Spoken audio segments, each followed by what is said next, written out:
let's cut things we don't need. What is Chris is double checking something.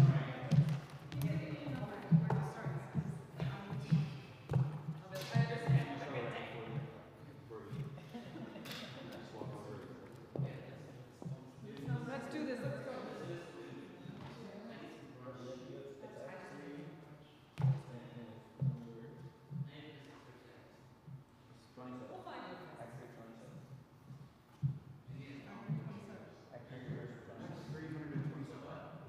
Okay, very good.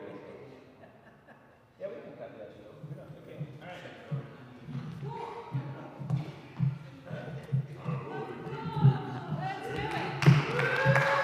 All right, Trish, hit it.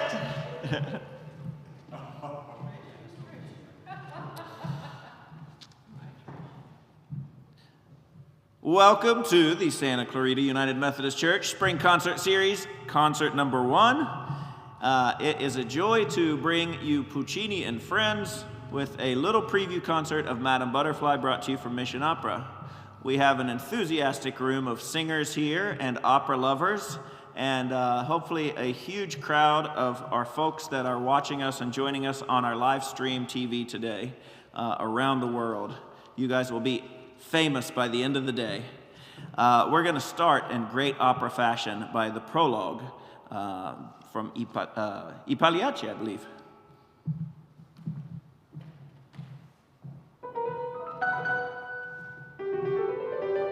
Si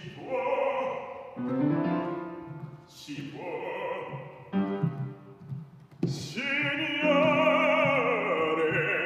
signori, scusatemi, se da sol mi presento, io sono il prologo,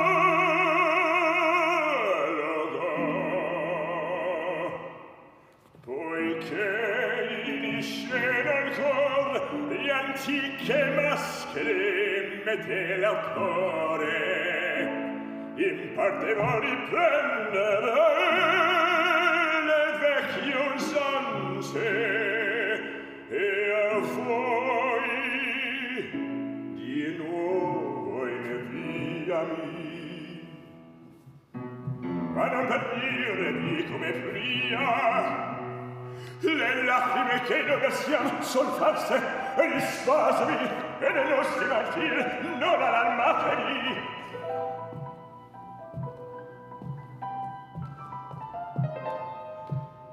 No, l'autore ha cercato invece fingermi uno squarcio di vita, ella per massima sole che l'artista non, e che per gli uomini scrivere deve,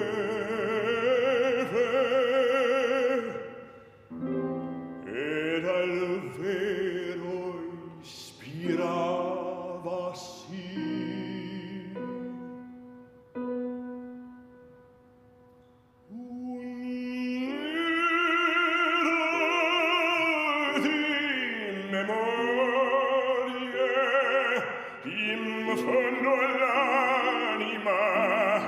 Cantava un giorno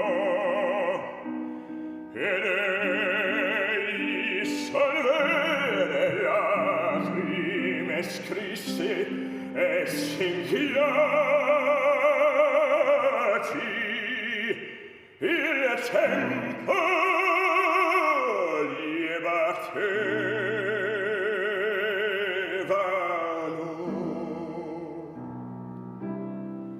dunque vedete amare siccome s'amano gli esseri umani, vedrete che l'odio i tristi frutti devono gli spasimi o nelle rabbia dovete e rida ciniche.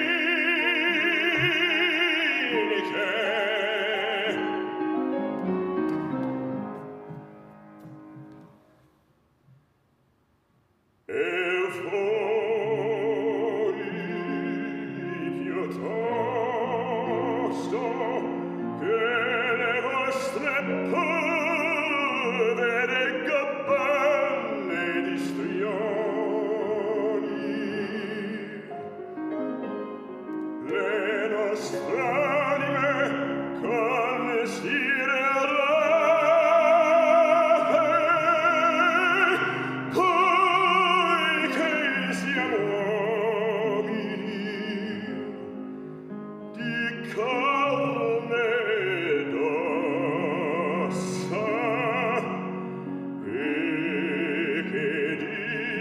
questo le fenomena al pari di speriamo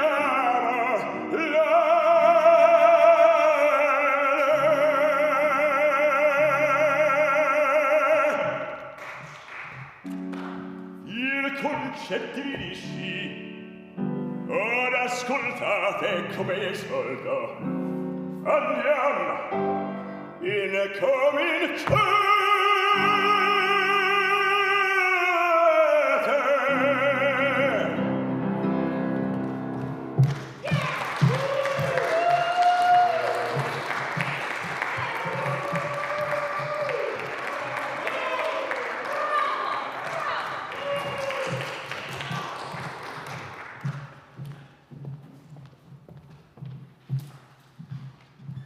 What a great way to start. How exciting.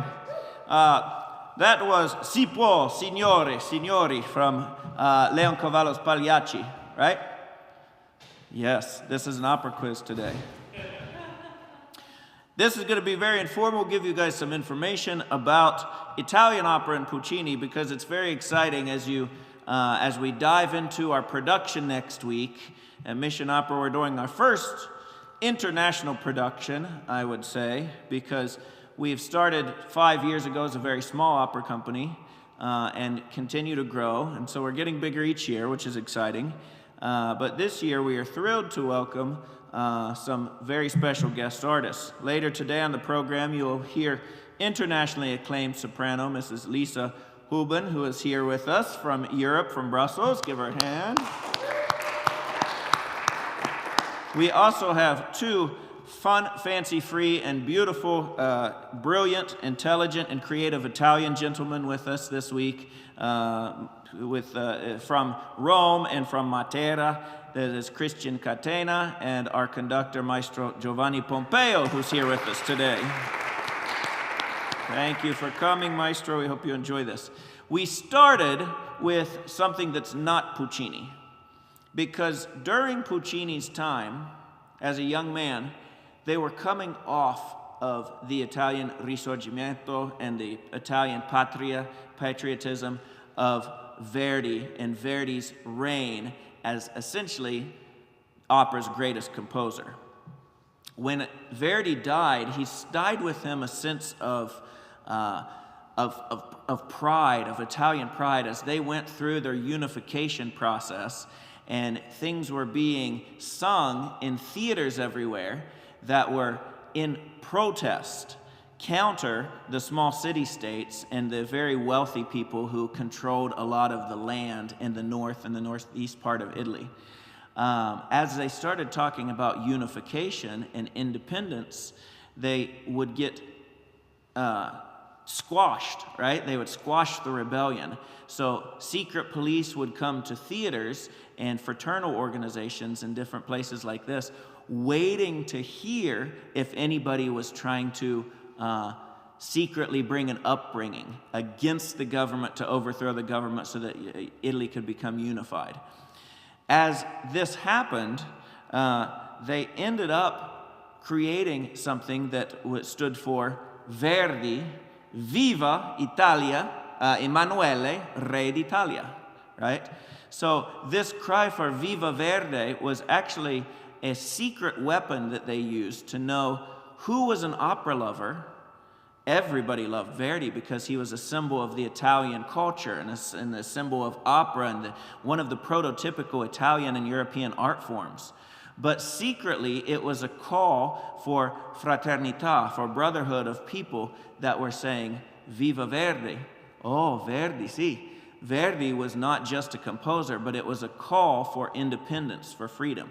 So as these things started to happen, and people gathered and the masses gathered, they would gather at operas.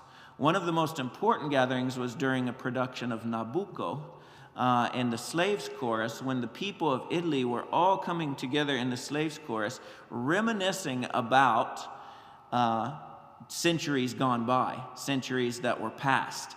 But the history of that was so impactful for the men and women that were involved in that chorus in the 1800s, that they started to swell up with pride, and they started to, and the police made this huge protest because they probably secretly discovered that the Viva Verde was starting to become a cry for independence, and they wanted to squash that.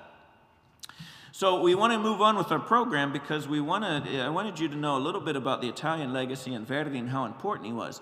But he was a composer of a completely different style. Varismo was not born until later with the song you just heard, with Mascagni and Leoncavallo and Puccini and the contemporaries that were writing that style of music. Before that, Italian opera had this huge renaissance and explosion with not only Verdi, but the composers of the bel canto style of opera, which included Rossini, as we all know from Barber of Seville, and many of his works. I don't know, what's another Rossini opera that comes to mind? Cenerentola is great, right? Anybody else? Rossini? No Rossini fans here? Quale? Oh, l'Italiana Algeri. Italian and Algiers, right? So there's a lot of ones. Bellini was also around that time, and Donizetti. And so to hear the difference between the Verismo style that we're going to sing some in Madame Butterfly, as well as some of the other Puccini, I would like to take a moment to hear what it was like from The Elixir of Love. Here's Robert Dunlap to sing for us in the bel canto style, not the Verismo style, Quanto è bella.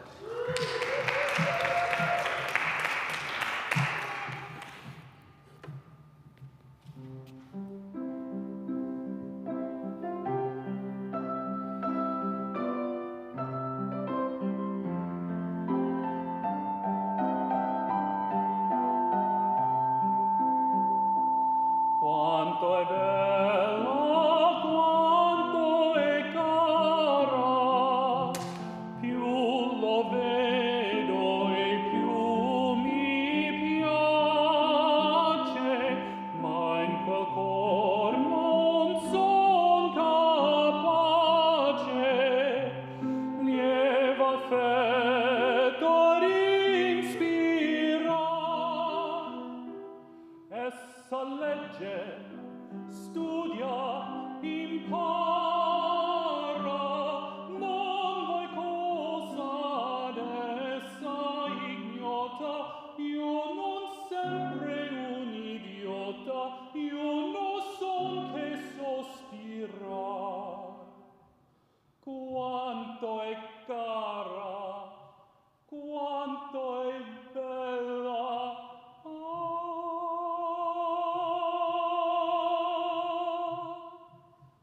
quanto è bella, quanto è cara, più la vedo e più mi piace, ma in quel cor non son capace, lieve affetto ad inspirar, in quel cor non son capace, lieve affetto ad inspirar, in quel cor non son capace, lieve affetto ad inspirar, lieve affetto. Non son capace,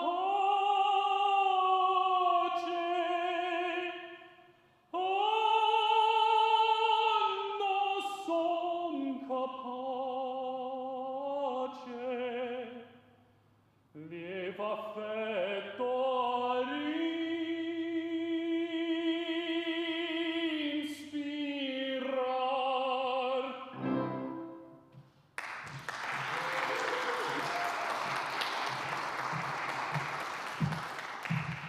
Part of Italian Romanticism, you would start to hear cadenzas at the end of arias, where artists or singers could enjoy their own artistic freedom and expressivity.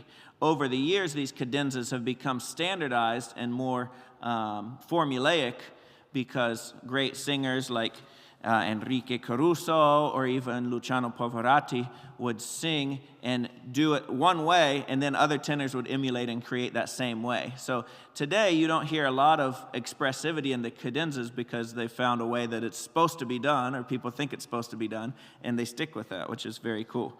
That was a representation of bel canto style. Verdi is the next composer we're going to hear, and I'm sorry it was omitted from the program because we have a very beautiful and talented mezzo-soprano to sing. As you hear the Verdi piece, enjoy how Verdi writes for the lower voices. He leans into the timbre of the baritone and the mezzo more often. When Puccini comes along, he was in love with the soprano and tenor, so he wrote for high voices and not so much for low voices. But Verdi was definitely much more favorable to mezzos.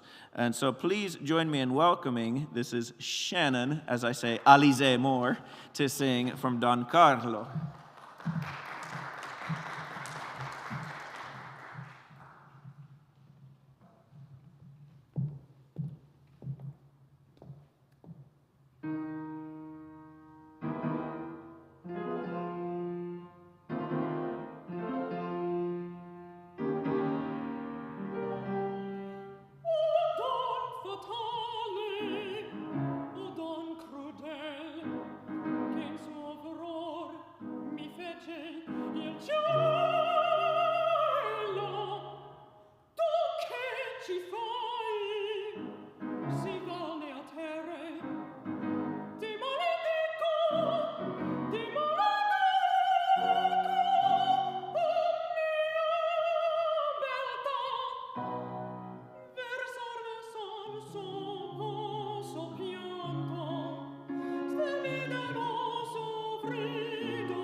Che congelar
Very cool. You can see how exciting the music of Verdi is.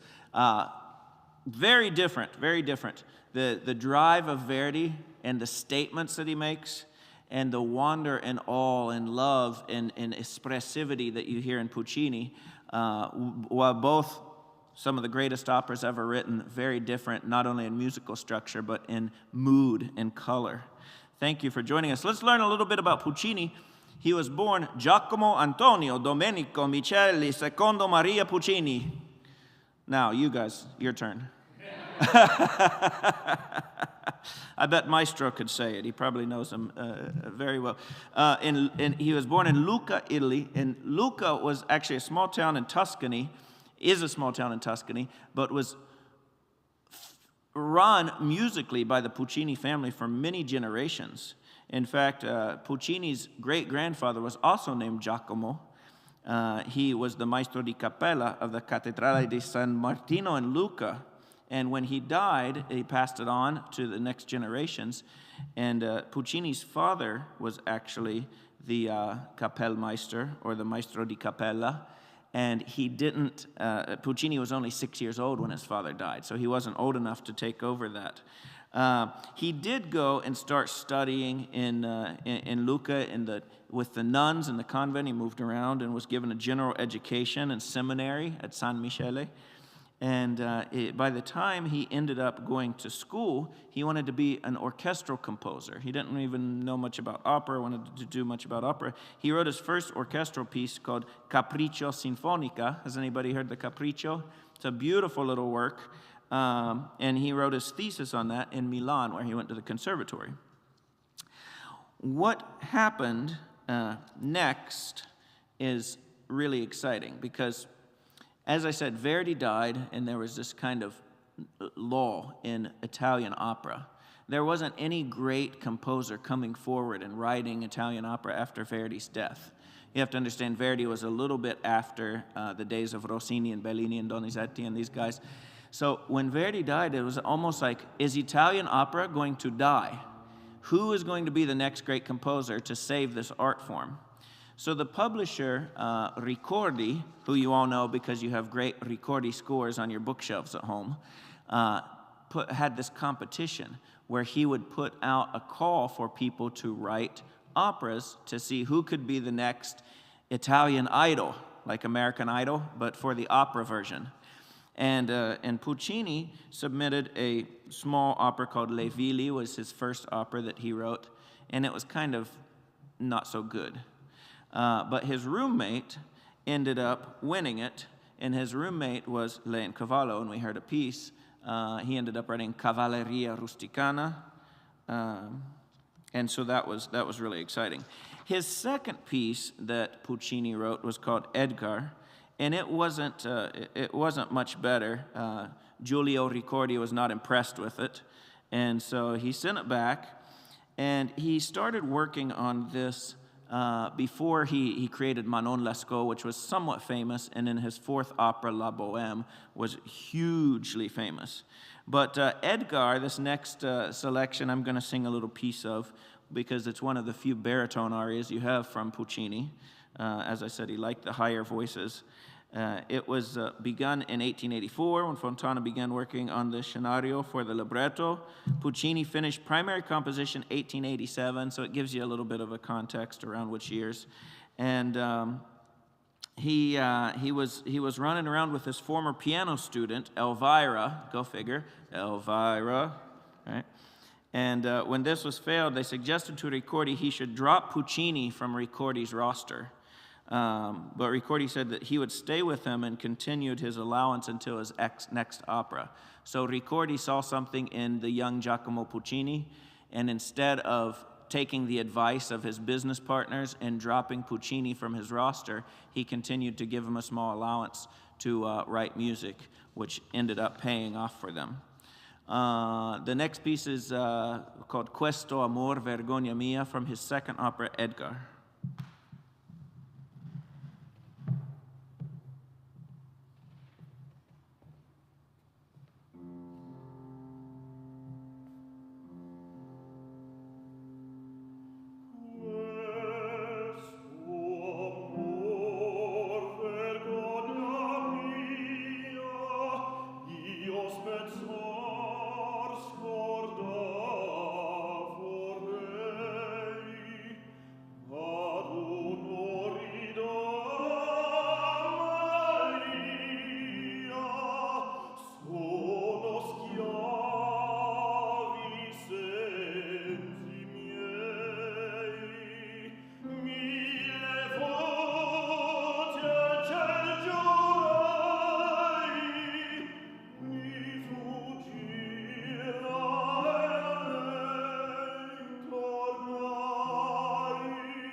never done a lecture before with an impromptu aria in the middle of it.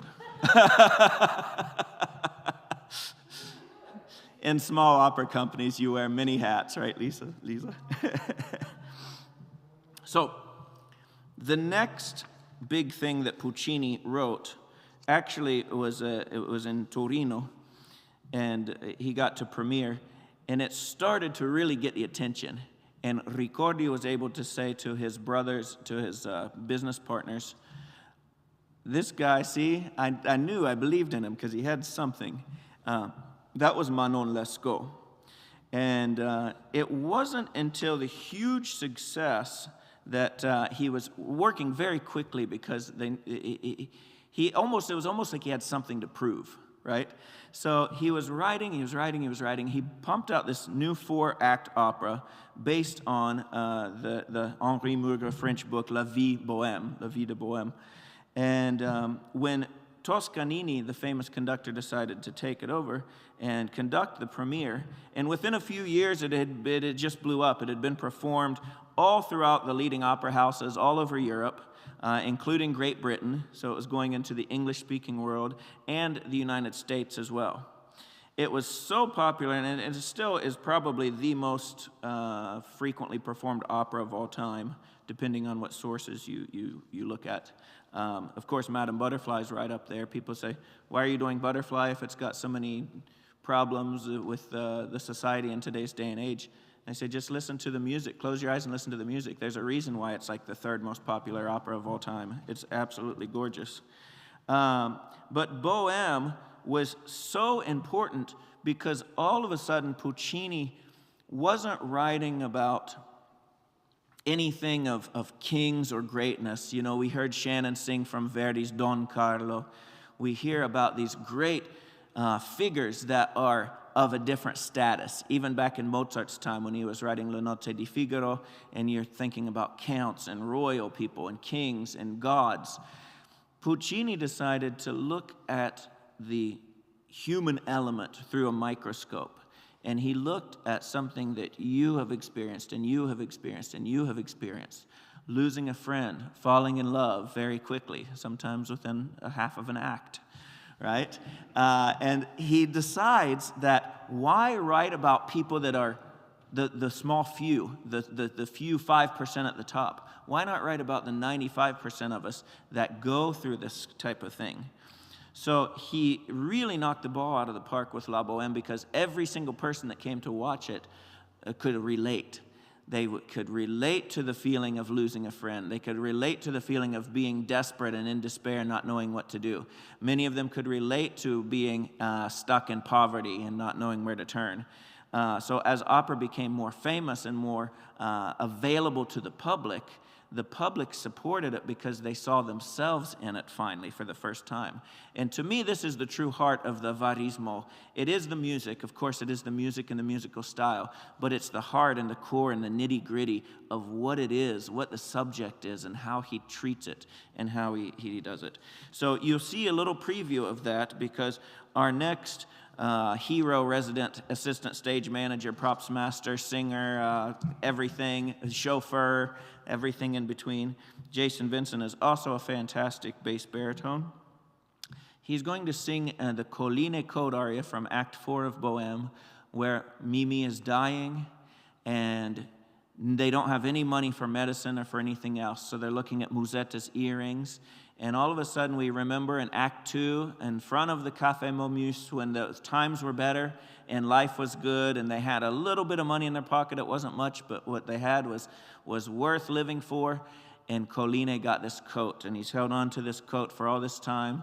And what better way to go and sell it than to get the medicine that they think they need to help their friend Mimi recover.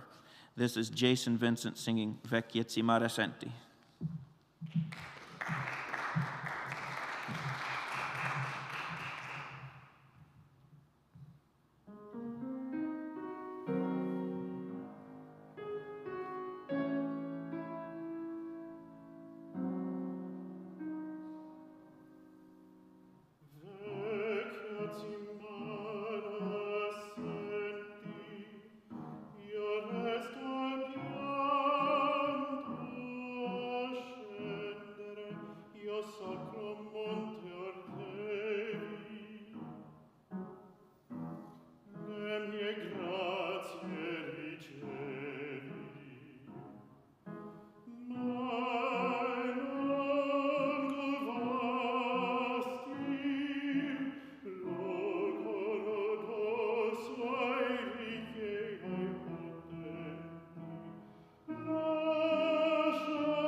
Another great characteristic about Puccini is that he was fascinated by the world around him. He was truly a man of international tastes.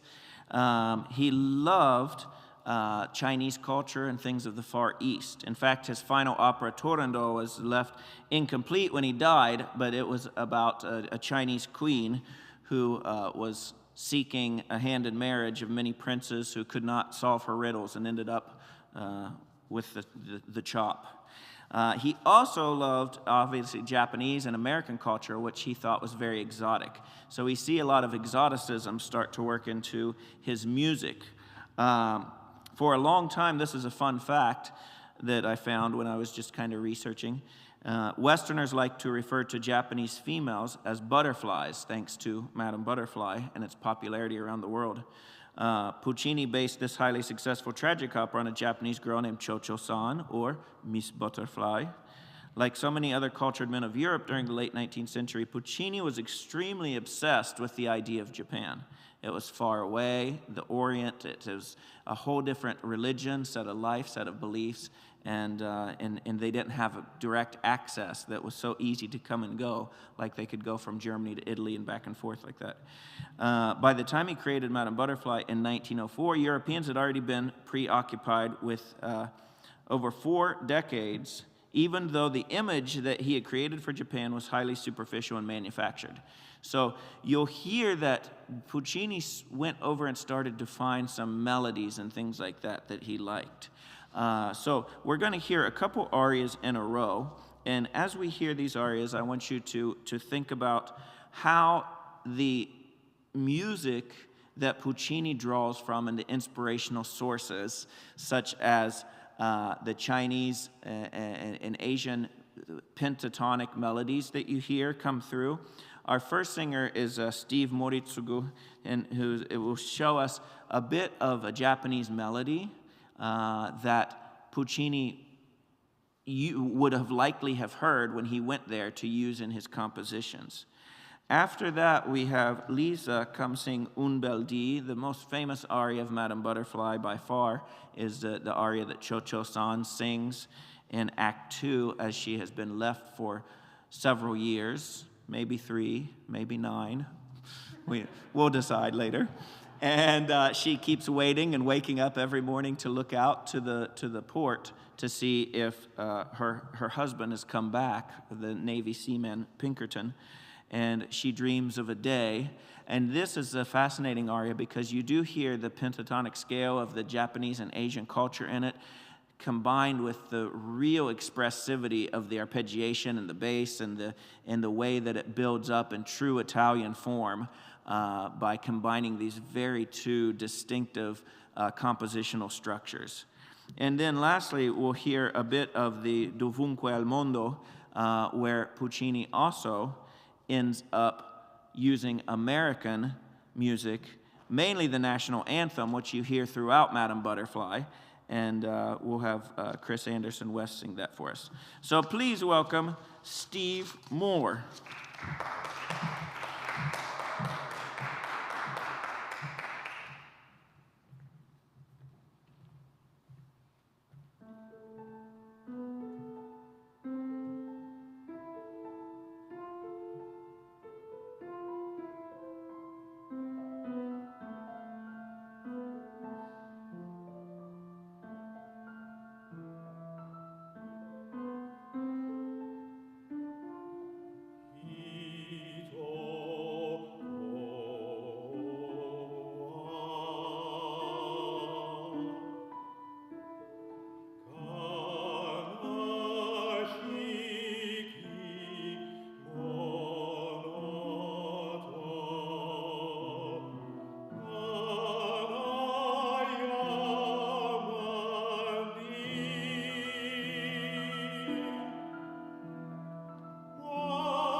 se non fa suo tesori fiori in ogni plava e non facile Vangelo ogni bella e amor e un facile Vangelo che fa la vita vaga ma che intristisce il cuor.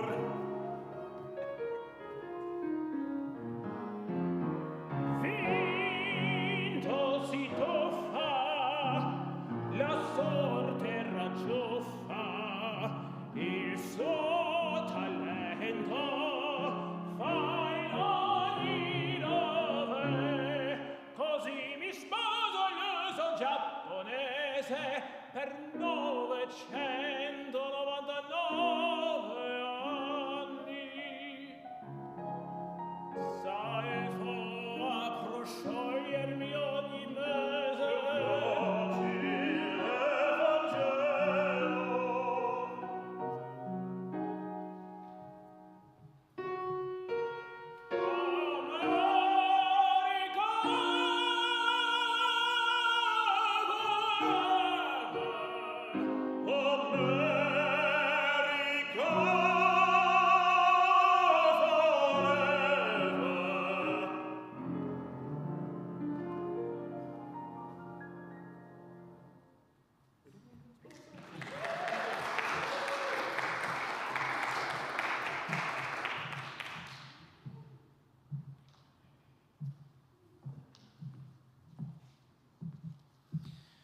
So as we near the end of our program, I think, are we happy to cut a deal? We decided earlier, just making sure. We'll end with the love duet. There are many, many reasons why folks should want to come and be exposed to this music. First of all, Santa Clarita Valley, we are very happy and proud to be the only opera company in Santa Clarita Valley serving this area. And there's a lot of culture and folks from all over the world that live right here, including a huge Italian community. So we're very thankful that we've partnered with Alex Concas and his lovely wife Oksana and Natalia Blancardi and the good folks at Serata Italiana, which is a cultural club here in Santa Clarita. So they have been very helpful and instrumental in getting our guest artists housed with cars, also raising some money so that we can make the kind of production that we want to have. We're very happy that even though we're here in this church now giving a small preview recital, we have a beautiful theater. We're so fortunate and thankful to the people at Canyon High School, especially Don Pittman and Brian Nielsen, who were just in their element yesterday as we loaded in, and they're building with Sean Taylor, our sets person. It's just everything comes together and is very, very exciting. There's a reason opera is the pinnacle art form. It is the art form that other art forms achieve to, that they want to be, because you are seeing not only fantastic singing like you're hearing today in the church, but you're seeing the human element come to life on form in the theater. You're seeing people go through struggles. You're seeing people evolve. The characters are so well developed because we talk about the heart and the feelings and the emotions of the human element. And when you pair that with beautiful costuming and great sets and different factors moving in, a wonderful orchestra, a world-class conductor, a world-class director digging in and teaching us what it is to be the Italian art form, you know, is so exciting to me because we learn, we grow, we become better people, we become better singers, we become better performers, and our audiences and our community are the ones that benefit from that. So the last thing we have today is the good Dr. Ugo Vera, who is my brother from another mother, my boss at CSUN, but he's kind of like a little brother to me too, even though he's much, much, much older. To be singing with our beautiful prima donna, lovely soprano, Lisa Huben. This is the end of Act 1. And basically what happens here is that the wedding has happened, the party has come, everybody has come to celebrate Cho-Cho-san's wedding and eloping with this Navy soldier from the U.S., and the wedding is prematurely broken up by the disgruntled Zio Bonzo, who comes in giving her an abominazione for breaking away from the faith and the good Japanese culture and tradition. And he breaks up the party and everybody leaves, but it's left with Pinkerton and Cho-Cho-san. And as only Puccini can do, the two characters fall in love through the music, and we fall in love watching them. So please join us next weekend, this weekend, 5 days till opening. It is February 22nd, 23rd, and 24th at Canyon High School Performing Arts Center. We have 4 performances, 3 evening shows on Thursday night, Friday night, and Saturday night, and we have a Saturday matinee performance scheduled at 3 o'clock p.m. You will hear all of these wonderful singers again and so many more as we really bring together this beautiful art form in this grand opera. I'm very proud of it, and I know that my cast, I could speak for my cast and crew, that it's going to be a great show, and we're very flattered and honored to be able to pay service to this music. Thank you for joining us today. Thank you out there in internet land. I've got some text messages from some friends, so I know people are watching, and I appreciate you being with us and lending us your support. We hope to see you live in the flesh next weekend for Mission Opera's Madame Butterfly. Please join in welcoming Lisa Hubin and Hugo Vera.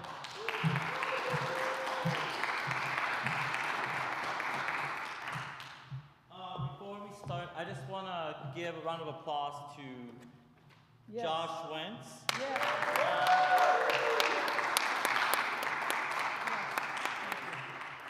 When he says he wears many hats, he has a walk-in closet of them. So, and it takes a lot of work to put together a small opera company and to bring all these amazing artists. And he does it because not only does he love Santa Clarita, but he loves the art form. And it takes a person that has that much passion to create something.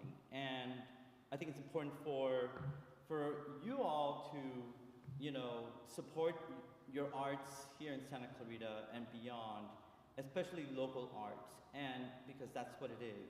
And with that, we flourish because he, with his wise, decisions, he gives opportunities for folk like us, but also opportunities for avocational singers, college students, high school students, and gives a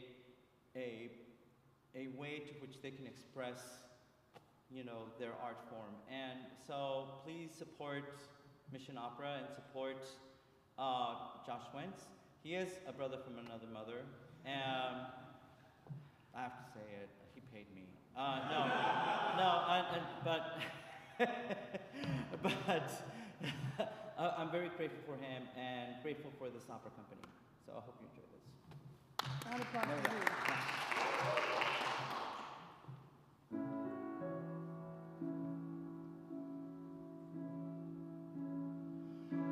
Bimbo dagli occhi e pieni di Malia,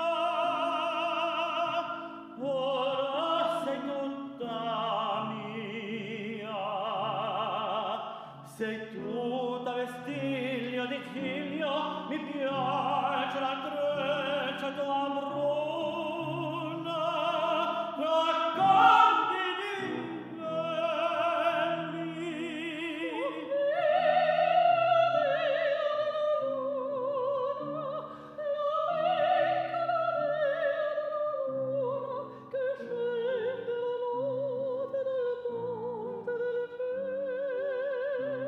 E affascina il cuore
after the opera. Bye. Bye. Bye.